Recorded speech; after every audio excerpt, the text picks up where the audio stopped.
Assalamualaikum warahmatullahi wabarakatuh.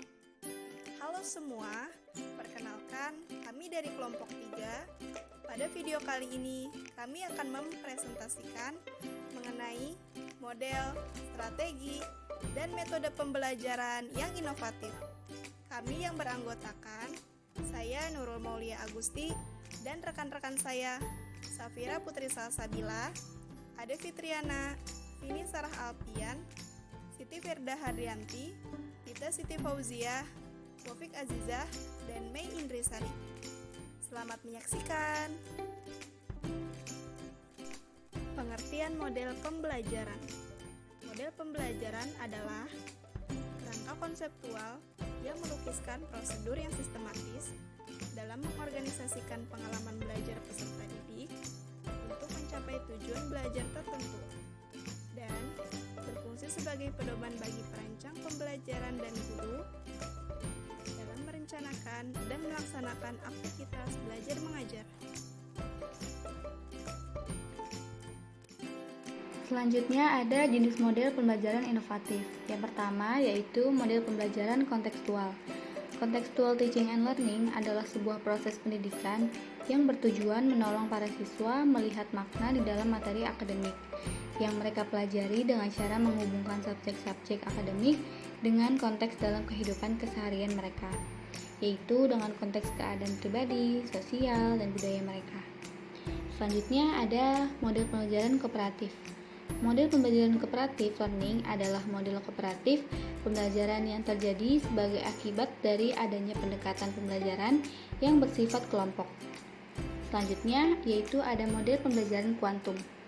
Quantum teaching adalah ilmu pengetahuan dan metodologi yang digunakan dalam rancangan penyajian dan fasilitas supercamp yang diciptakan berdasarkan teori-teori pendidikan. Selanjutnya ada strategi pembelajaran. Strategi pembelajaran adalah kegiatan untuk mengupayakan serta memanfaatkan segala sumber belajar yang dimiliki dalam pembelajaran untuk mencapai tujuan pembelajaran atau kompetensi pembelajaran. Acuan utama dalam penentuan strategi pembelajaran adalah tercapainya tujuan pembelajaran atau kompetensi pembelajaran. Adapun di sini jenis strategi pembelajaran. Jika ditinjau dari proses pengolahan pesan, yang pertama ada strategi deduktif, yaitu materi atau bahan pelajaran diolah dari mulai yang umum, generalisasi atau rumusan, ke yang bersifat khusus atau bagian-bagian. Yang kedua ada strategi induktif, yaitu materi atau bahan pelajaran diolah mulai dari yang khusus, sifat, ciri atau atribut, ke yang umum, generalisasi atau rumusan.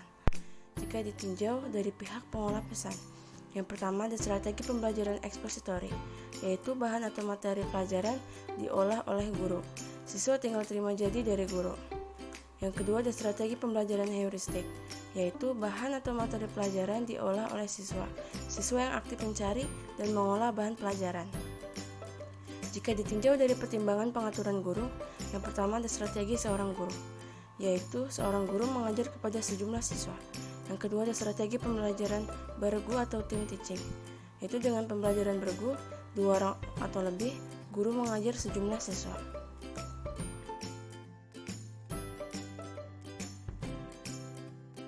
Strategi pembelajaran inovatif. Pada milenium 3, ilmu pengetahuan dan teknologi berkembang pesat. Ini ditandai dengan adanya kemajuan dan penemuan-penemuan baru di segala bidang, seperti kemajuan di bidang teknologi komunikasi dan informasi yang sangat menonjol sehingga menghasilkan penemuan baru di bidang komunikasi dan informasi. Misalnya, komputer dengan sistem jaringan komunikasi internasional atau internet, handphone, dan lain sebagainya. Kemajuan teknologi tersebut mengakibatkan adanya perubahan di berbagai bidang kehidupan, yaitu perubahan terhadap sarana kehidupan, pola tingkah laku masyarakat, dan tata nilai, sistem pendidikan, dan peranata sosial. Perubahan ini menurut manusia untuk menciptakan, memanfaatkan, dan mengembangkan lingkungannya bagi kesejahteraan hidupnya. Selanjutnya, di sini ada menurut Ishaq Abdul Haq tahun 2000 membagi sifat perubahan dalam inovasi sebagai berikut. Yang pertama yaitu pergantian atau substitution. Misalnya, inovasi dalam penggantian jenis sekolah, penggantian bentuk perabotan, alat-alat, atau sistem ujian yang lama diganti dengan yang baru. Yang kedua ada perubahan atau alternation. Contohnya itu upaya mengubah tugas guru yang tadinya hanya bertugas mengajar ditambah dengan tugas menjadi guru bimbingan dan penyuluhan, atau mengubah kurikulum sekolah menengah umum yang semula bercorak teoritis akademis menjadi kurikulum dengan mata pelajaran yang berorientasi bernuansa keterampilan hidup praktis. Yang ketiga ada penambahan atau addition. Dalam inovasi yang bersifat penambahan ini tidak ada penggantian atau perubahan. Kalaupun ada yang berubah, maka perubahan tersebut hanya berupa perubahan dalam hubungan antar komponen yang terdapat dalam sistem yang masih perlu dipertahankan. Contohnya, adanya pengenalan cara penyusunan dan analisis item test objek di kalangan guru sekolah dasar dengan tidak mengganti atau mengubah cara-cara penilaian yang sudah ada. Selanjutnya ada penyusunan kembali, yaitu upaya penyusunan kembali berbagai komponen yang ada dalam sistem dengan maksud untuk menyesuaikan dengan tuntunan atau kebutuhan. Contohnya itu upaya menyusun kembali susunan peralatan, penyusunan kembali komposisi, serta ukuran dan daya tampung kelas, menyusun kembali urutan mata pelajaran.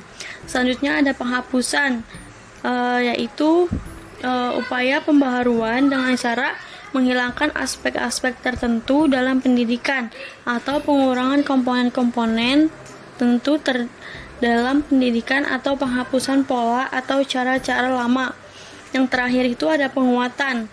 Penguatan ini upaya meningkatkan untuk memperkokoh atau memantapkan kemampuan atau pola dan cara-cara yang sebelumnya terasa lemah.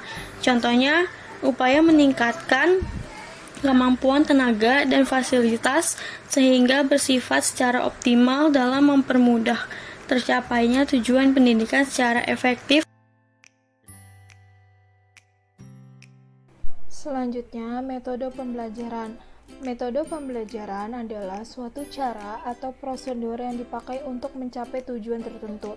Dalam kaitannya dengan metode pembelajaran, didefinisikan sebagai cara-cara menyajikan bahan pelajaran pada siswa untuk tercapainya tujuan yang telah ditetapkan. Muhtadi 2019.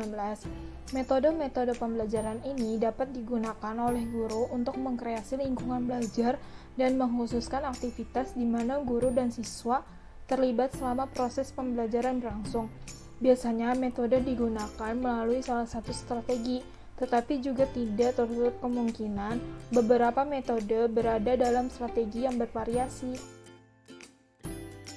Metode pembelajaran inovatif. Yang pertama itu ada model examples non-examples, merupakan model pembelajaran yang menggunakan gambar sebagai media pembelajaran.